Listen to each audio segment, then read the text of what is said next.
Jerry Seinfeld, very famous comedian in the US, he was on tour, doing a comedy tour, and there was a young comic named Brad Isaac who was opening for Seinfeld on stage that night.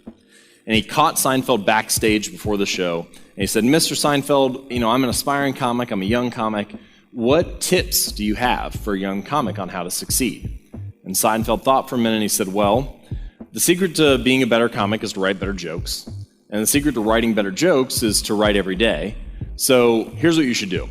Get a wall calendar where you can see every day of the month and the year mapped out on one page. Then, each day that you stick to your behavior of writing for 10 minutes or 15 minutes, writing jokes, I want you to put an X on that day. At the beginning, you'll do it every now and then, but eventually, at some point, you're going to get a string going 5, 6, 7, 8, 9 days in a row. You'll have a chain. And at that point, your only goal becomes don't break the chain. It doesn't matter how good or how bad the behavior is. It doesn't matter whether the writing makes it into the performance that you do. It doesn't matter how you feel about the jokes. All that matters is that you stick to the behavior. The basic idea here that I want to share with you is this idea of designing for laziness. So B.J. Fogg, the professor from Stanford University, he likes popcorn. He enjoys eating popcorn. He just didn't want to eat that much of it. And so he took the popcorn out of his kitchen, walked down the hallway and into his storage room, into his garage, climbed up on a ladder and put the popcorn on the highest shelf in the garage. Now, if he really wants to eat it, he can just go out and get it. It's only going to take 60 seconds. But if he's designing for his lazy decision, for his default action, he's not going to go get the popcorn. And so the idea is, how can we design the spaces we live in and the places we work so that the default action, the lazy behavior, is a better choice? The key idea is that I've never seen a person consistently stick to positive habits in a negative environment. If you're trying to fight the environment that you live and work in all the time, it's going to be very, very hard to stick with the things that are important to you. The 2-minute rule. There is no habit that we're going to work on that takes less than 2 minutes to do. But nearly any habit can be started in under 2 minutes. So if you take exercise, for example, often people will get home from a long day of work and they say, "Oh, I'm too exhausted to go for a run or to try to exercise.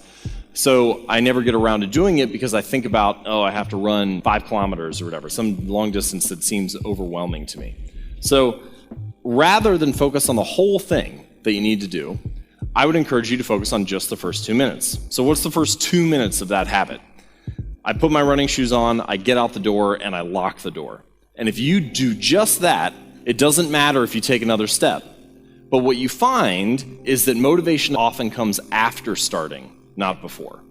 We often think that motivation is something that we're supposed to have before we do work. But motivation will come as a result of doing some small bit of work, and then we can trust that the rest of the process will flow easily. But the point here is that the motivation needed to complete a habit is at its peak at the beginning of a behavior. The greatest amount of friction for any type of task is in the beginning, is in the starting. So the key idea is make it so easy that you can't say no. Here's another way to do this. It's a concept called pre-commitment. It's been very well researched, and I call these kind of like instant willpower improvements. They're things that seem very simple, but we often ignore or don't put into practice, and if we do put them into practice, they result in immediate boosts in willpower. Here's one study. Random sample of a business with 3,272 employees. The business wanted their employees to get their annual flu shot. Now, to do this, they sent them a flyer that said, "You need to get your flu shot." But then they sent another version, and that other version said, "You need to get a flu shot. Your appointment has already been scheduled for April 22nd. Click here or send us a message here to choose the time that you want to attend." And what they found was just by selecting a date, just by picking the day when people would get it, they were 2.4 times more likely to follow through. But then they sent a third version, and they said, "You need to get your flu shot. You've already been scheduled for 1 p.m. on April 22nd. If you need to change the time, you can click here and do so." And the people who had the exact time and date scheduled for them were 4 times more likely to follow through, simply because they were pre-committed. And we often think, we should give people more options. We should let them choose whatever they want to do. But if we're trying to incentivize behavior, if we're trying to make it more likely for people to follow through, pre-commitment is a great device for doing this. Implementation intentions is another method, very similar to pre-commitment, but slightly different. And this is the study that I like that shows this. So there was a study that looked at different groups and their motivation and ability to stick with exercise. So there were 3 groups in this study.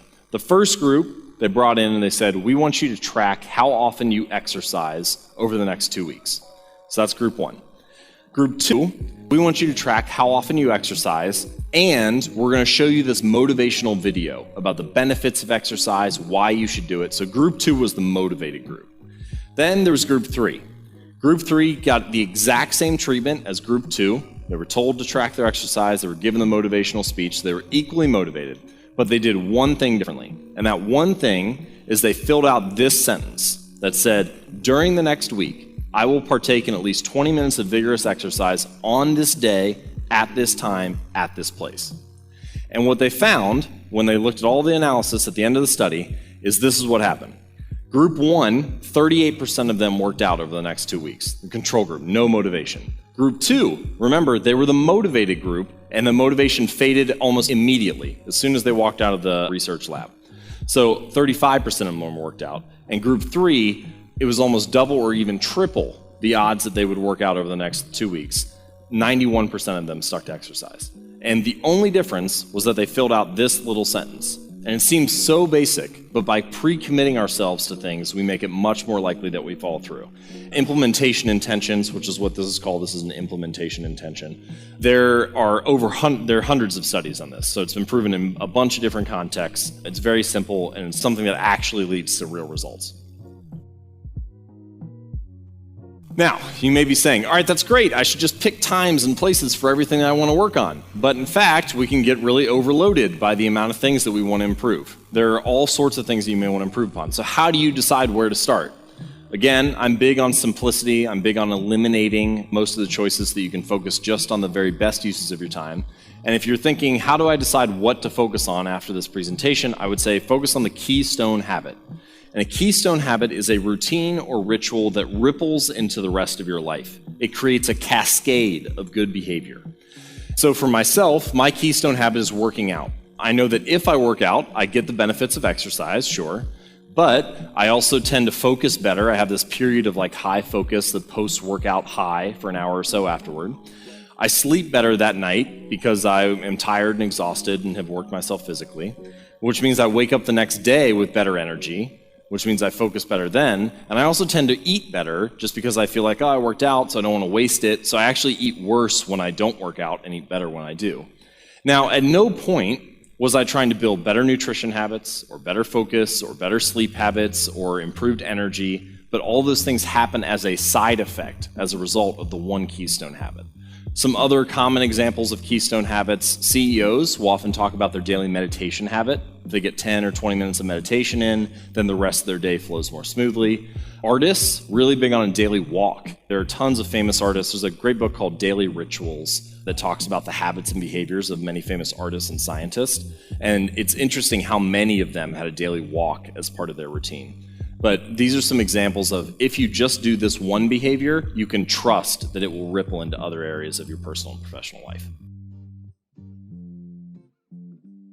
I call this the 3 R's of habit formation, but the basic idea is that no matter what habit you're working on, there are 3 main steps based on the research. The first step is the prompt or the cue or the trigger. It's like a reminder, the thing that signals that we should do something. So if my phone buzzes, for example, that's a trigger.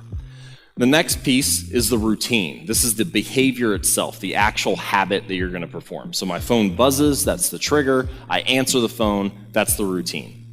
The third piece is the reward. So this is the benefit that you get for doing the behavior. And it's important to note that all habits, good or bad, have some kind of benefit or reward associated with them. Take smoking, for example. People will often label smoking as a bad habit, so what's the benefit? What's the reward of it? Well, there's some kind of physiological reward. There's a hit of nicotine that's associated with it. And then there are often social rewards, right? You get to share a smoke with a friend or a colleague, something like that.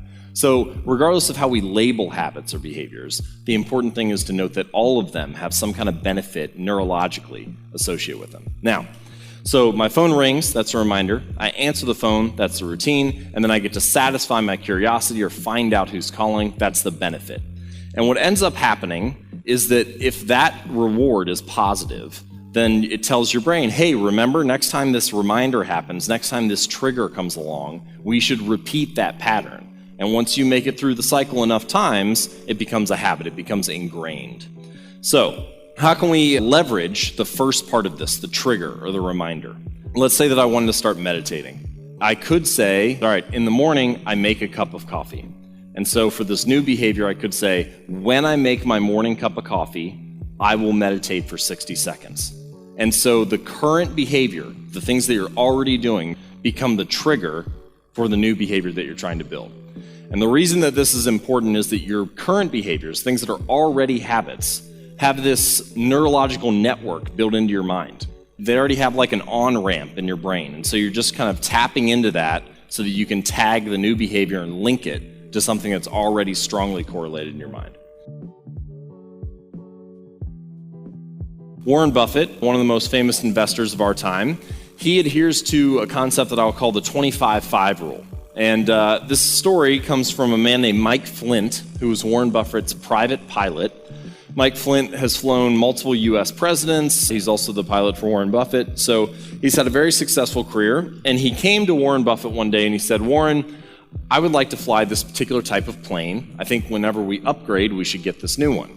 And he said, Mike, if you're working for me in 10 years when we buy a new plane, then I probably have failed you as a boss. So here's what I'd like you to do. And this exercise that I'm about to share, you can do on any level. You can do it for your career. You can do it for the things that you or your team need to get done this month. You can do it for the things that you need to work on today or this week. And he said, I'd like you to take the 25 things that you want to achieve in your career and write them down on a list. So Mike Flint goes away, writes down his 25 things. He gets done and he says, all right, great.